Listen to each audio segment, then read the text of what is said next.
জামায়াতে ইসলামী নিয়ে জনাব রাহিদ ইসলামের যে স্ট্যাটাস, তারপর জামায়াতের সাথে একটা বেশ বড় যুদ্ধ শুরু হতে পারে এটা অনুমান করা গিয়েছিল এবং সেটা ঘটছে। এখন প্রশ্ন হচ্ছে তাদের মধ্যকার এই যে দূরত্ব এবং এই যে যুদ্ধংদেহী ভাগ দুই দলের মধ্যে সেটা কতটা চলবে। জনাব রাহিদ ইসলামের বক্তব্যের পর জামায়াত একটা অফিসিয়াল স্টেটমেন্ট দিয়েছিল এবং সেই অফিসিয়াল স্টেটমেন্টটা বেশ স্ট্রংলি বালখিল্য টাইপের শব্দ ব্যবহার করেছেন। সুতরাং জনাব রাহিদ ইসলামের বক্তব্যের এক ধরনের জবাব দেওয়া হয়ে গিয়েছিল, কিন্তু আমরা দেখছি জামায়াতের গুরুত্বপূর্ণ নেতাও অত্যন্ত আক্রমণাত্মক ভাষায় এনসিপিকে আক্রমণ করছেন, খুবই আক্রমণাত্মক। আমরা গতকাল সারা দিন দেখেছি যে একটা মন্তব্য জনাব গোলাম পরওয়ার, জামায়াতের সেক্রেটারি জেনারেল, তার একটা মন্তব্য নিয়ে খুবই আলোচনা হচ্ছে। তিনি এভাবে বলছেন, জামায়াতে ইসলামীর সঙ্গে পাল্লা দিতে গেলে তোমাদের আরও বহুদূর যেতে হবে। তোমরা নতুন ছাত্রদের দল, জন্ম নিয়েই বাপের সঙ্গে পাল্লা দিও না। একদম স্পষ্ট কথাবার্তা বলছেন। এছাড়া তারা বিএনপিকেও তিনি খুবই কঠোর সমালোচনা করছেন এবং আওয়ামী লীগের সুর শোনা যাচ্ছে বলছেন। এই ধরনের আলাপও তিনি মাঠে আনছেন। যদিও ফ্যাসিজম আসলে কার চরিত্রে আছে সেটা আমার একটা ডিফারেন্ট আর্গুমেন্ট আছে, আমি সেটা নিয়ে কথা বলেছি। আমি আবারও বলবো, জামায়াত এবং শিবির র্যাদার ফ্যাসিস্ট আচরণ করছে, সেই জায়গায় পরে আসবো। ছাত্রদের দল সম্পর্কে তিনি বলছেন, নতুন গঠিত ছাত্রদের একটি দলের নেতা দুঃখজনক একটি স্ট্যাটাস দিয়ে সমালোচনা করেছেন। তিনি বলেছেন, জামায়াত ইসলামী সংস্কার চায় না, সংস্কার নতুন সংবিধান সংলাপে ভূমিকা রাখেনি, অথচ ঐক্যমত্য কমিশনে লিখিতভাবে 6টি সংস্কার প্রস্তাবের মধ্যে আমরাই প্রথম পূর্ণাঙ্গ রিপোর্ট দিয়েছি। তারা চাচ্ছেন আমরা যেন তাদের সমালোচনা করি, কিন্তু কেউ তো তাদের নামই নিচ্ছেন না। মানে আমরা ব্যাপারগুলো একটু যদি খেয়াল করি, সেটা হচ্ছে জনাব নাহিদ ইসলাম খুবই কঠোর একটা স্ট্যাটাস দিয়েছেন, যেখানে তিনি রাইটলি বলছি, দায়ী করেছেন জামায়াত ইসলামীকে যে তারা তাদের এই যে লোয়ার হাউসের পিআরকে সামনে এনে গুরুত্বপূর্ণ একটা আলোচনাকে ঢাকা দিয়ে দিয়েছেন। জনাব নাহিদ ইসলামের কথা হচ্ছে এটা পরিকল্পিত। That's very interesting and important. এটা ফ্যাক্ট যে লোয়ার হাউসের প্রপোর্শনাল রিপ্রেজেন্টেশন আদৌ কোনো আলোচনার ইস্যু ছিল না, এটাকে আলোচনার ইস্যু বানানো হলো এবং তার মাধ্যমে জনাব নাহিদ ইসলাম যেটা বলছিলেন যে ব্যাপারটা জুলাই সনদের আইনি ভিত্তি কীভাবে হবে, যখন এই আলোচনাটা সবচেয়ে গুরুত্বপূর্ণ হওয়ার কথা ছিল, সেই আলোচনা বাদ দিয়ে মানুষজন এই আলোচনায় ঢুকে গিয়েছিল। এই কথাটা ভুল না। যাই হোক, এখন যে কথাটা বলছিলাম, জনাব গোলাম পরওয়ারের মতো মানুষ যে ভাষায়, উনিও খুবই আক্রমণাত্মক ভাষা ব্যবহার করছেন, বাবার সাথে পাল্লা দিতে বারণ করছেন, তোমরা মাত্র এসছো। এটা নিয়ে কেউ টুকটাক ফান করছেন দেখি ফেসবুকে। সেটা হচ্ছে এনসিপির বাবা জামায়াতে ইসলামী, এটা অনেকেই সন্দেহ করছিলেন যে এটা তাদেরই খুব ইনফ্লুয়েন্সের একটা দল ছিল, সেটা আবার বেরিয়ে গেল সত্যটা। এই ধরনের কথাবার্তা বলছেন। আমরা সেটা বলছি না, তবে এটা সত্য, এনসিপির সাথে জামায়াতে ইসলামীর বেশ খানিকটা অ্যালাইনমেন্ট, সখ্য দেখা গিয়েছিল দীর্ঘ সময়।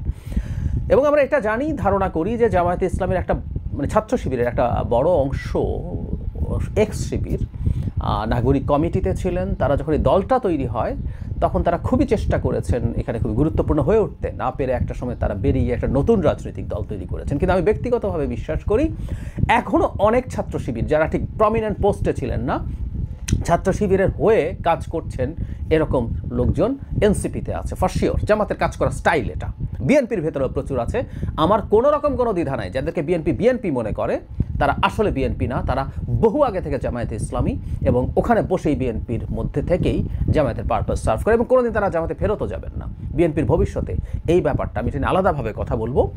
সামনে যদি বিএনপি ক্ষমতায় আসে, তার খুব সিরিয়াসলি এদেরকে খুঁজে বের করতে হবে এবং দল থেকে বের করে দিতে হবে। যাই হোক, এনসিপির মধ্যে একটা বড় অংশ রয়ে গেছেন এবং তারা জামাতের সাথে অ্যালাইনমেন্ট করতে চেয়েছিলেন এবং আমরা অনেক সময় দেখেছি যে পরস্পর একটা ভাইস ভার্সা, একটা পরস্পরের একটা উইন উইন সিচুয়েশন ছিল। ব্যাপারটা এইরকম যে এনসিপি তাদের কিছু ফেস আছে, আমাদের গণ অভ্যুত্থানে গুরুত্বপূর্ণ অনেকগুলো ফেস এই দলটা করে এবং তারা চেয়েছেন বড় দল হিসাবে তাদেরকে রিপ্রেজেন্ট করতে সামনে। ফলে যেটা হয়েছে, খুব অল্প সময়ের মধ্যে তাদের আসলে লোকজন হয়ে ওঠে নাই, লোকজন আসলে ছিল না, তারা একটা মিসপারসেপশনে ছিলেন। জুলাইতে তাদের পেছনে যখন ডাকের সাথে সাথে লাখ লাখ মানুষ যখন নেমে যায়, এগুলো তাদেরকে দেখে আসেননি। আসলে সবাই সবার প্রয়োজনে এসছে, তারা সামনে ছিলেন। তো তাদের যখন লোকজনের প্রয়োজন ছিল, জামায়াত ইসলামী লোকজন সাপ্লাই দিয়েছে, এতে তাদের বড় হয়েছেন তারা, এই ধরনের একটা পারসেপশন হয়েছে। তারা জুলাইয়ে যে সারা দেশে ঘুরেছেন, ধারণা করা হবে, বলা হয় যে বিরাট একটা অংশ এরকম জামাতের লোকজন ছিলেন।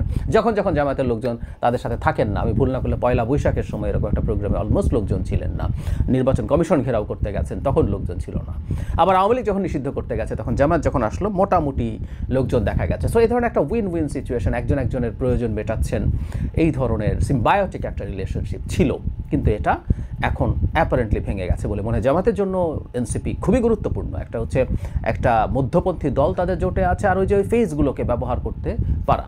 এখন প্রশ্নটা হচ্ছে এই যে ভাঙন দেখা গেল, এটা কি ফরএভার হয়ে গেল কিনা, বা অ্যাটলিস্ট এই ইলেকশনের আগে এই ভাঙন আর জোড়া লাগবে না, এই পরিস্থিতি হলো কিনা।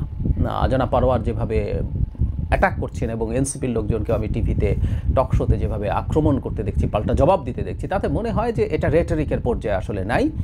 এবং আমি বাইরে যা ঘটছে, জনাব নাহিদ ইসলামের এই যে স্ট্যাটাস, সেটাকে নিয়েও কিন্তু আমি একই কথা বলেছিলাম যে এই কথাগুলো মানে র্যাশনাল, এগুলো খুবই যৌক্তিক কথা, খুবই ভিত্তি আছে বলে মনে করি। কিন্তু উনি জামাত 4 মাস ধরে শোরগোল করার পর লোয়ার হাউসের পিয়ার নিয়ে এখন কেন? জামাত বিট্রে করেছে, জুলাই সনদ সাইন করেছে, 1 2 হচ্ছে এনসিপিতে সম্ভবত এই আলোচনা ফাইনাল হয়েছে যে তারা যদি নির্বাচনে যান তাদের সমঝোতা সম্ভবত বিএনপির সাথে করতে যাচ্ছেন। সেই কারণে আমি মনে করি সামনের দিনগুলোতে এই আক্রমণ পাল্টা আক্রমণ আরও বাড়বে, এবং এই নির্বাচনের আগে অন্তত জামায়াতের সাথে এনসিপির অ্যালাইনমেন্ট হচ্ছে না। জনাব পারোয়ার যে ভাষায় কথা বলছেন তাদের অফিসিয়াল স্টেটমেন্টের পরও, তাতে মনে হয় যে এটা জের আরও দীর্ঘ সময় চলবে। কারণ এই রিয়াকশানে স্টুডেন্টরা তারা তরুণতর, তারা আরও বেশি ইমোশনাল, তারা আরও বেশি অ্যাগ্রেসিভ হতে পারে, তারা আবার বক্তব্য দিতে পারেন, আবার পাল্টা বক্তব্য আসবে, এই চলতে পারে। তারপরেও একটা কথা বলা হয় যে রাজনীতিতে শেষ কথা বলে কিছু নেই, সেই সম্ভাবনা থেকেই যায়, উড়িয়ে দেওয়া যায় না। কারণ বিএনপির সাথে যদি খুব ভালো নেগোসিয়েশন এনসিপি করতে না পারে, তখন আবার এই আলোচনা জামাতের সাথে কিছু হয় কিনা হতে পারে।